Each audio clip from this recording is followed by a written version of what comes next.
What's going on? Welcome to the video. I am Ryan, set to Triathlon.com. In this quick tip video, we're going to be talking about dehydration versus hyponatremia.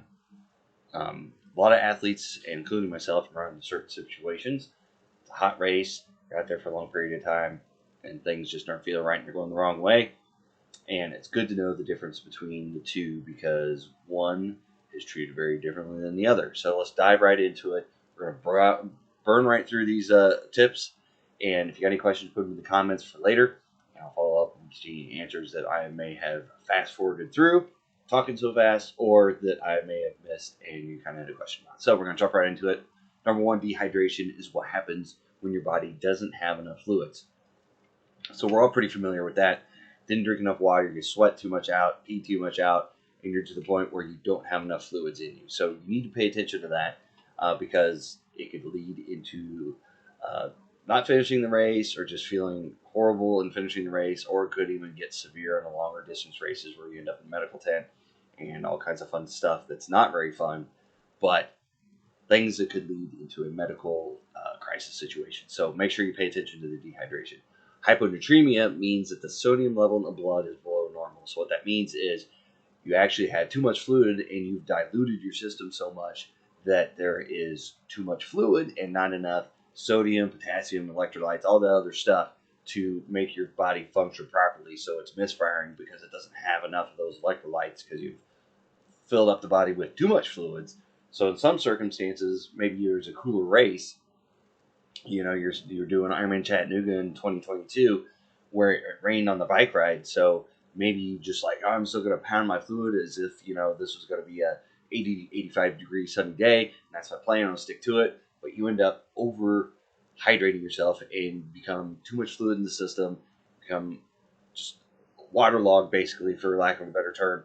And you get off that bike and you're running yourself into a situation where if you didn't take in enough, because you're not sweating out the fluids, you're actually retaining it more than you would if it was hot outside. So you just have to be careful at different races, different conditions. You can't just run with the same plan because you could go on the other extreme from being dehydrated to being overhydrated. So just be careful.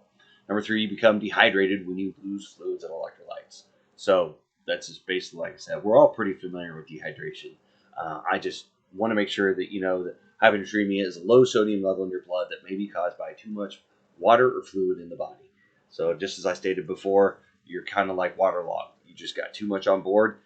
Your body hasn't shut off enough water either by sweating or peeing or anything like that, and you just got too much fluid in the system.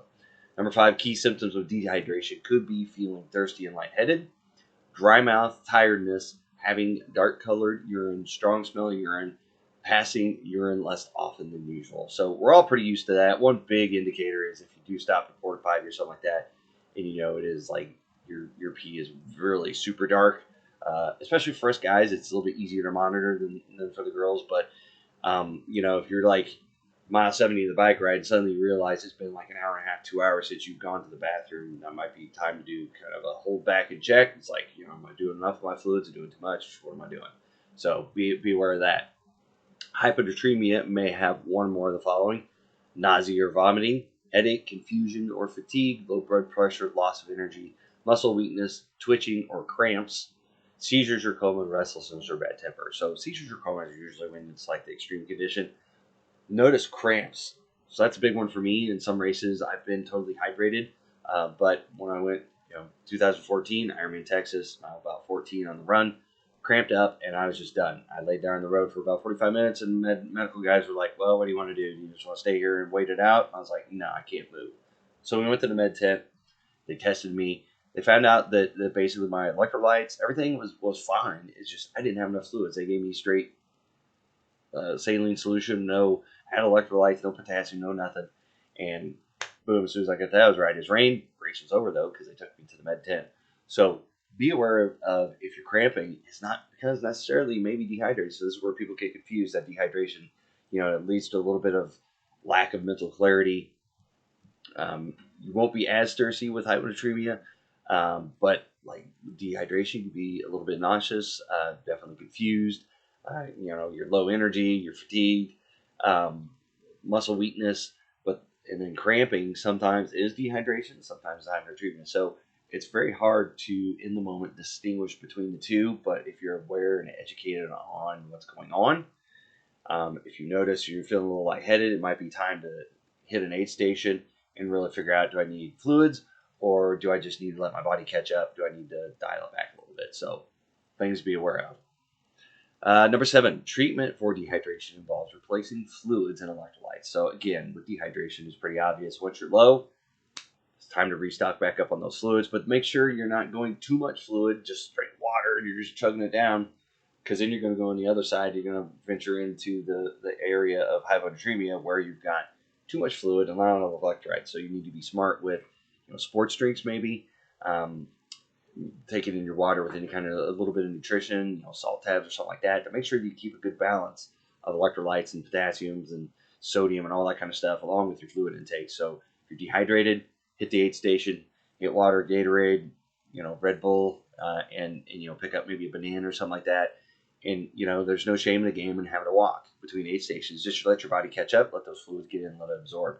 Conversely, with treatment for hyponatremia is cutting back the amount of fluids. So if you get there and you're like, man, I feel bloated, the fluid is sloshing in my stomach, I don't feel like I've had to pee on a consistent basis, I feel like I'm pretty topped off, but I'm still feeling horrible.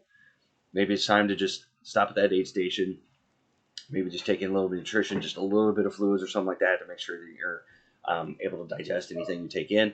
But maybe it's time to just dial it back a little bit. And again, you're going to have to walk maybe some aid stations or something like that, or in between aid stations. Just let your body kind of absorb the water that's already in there and get rid of it and get a little bit off the system. Maybe you pee a few extra times at a porta potty or something like that on the race course. And then you just let your body get back to rebalancing the system to make sure everything's okay. Because if you keep going and keep just pounding through, it's like, okay, I won't take any fluids, but I'm going to keep doing my same effort. You're going to end up to a situation where you may run into more cramps. You may get nauseous, and you may be yard from the sidelines or ejecting your calories, as they call it.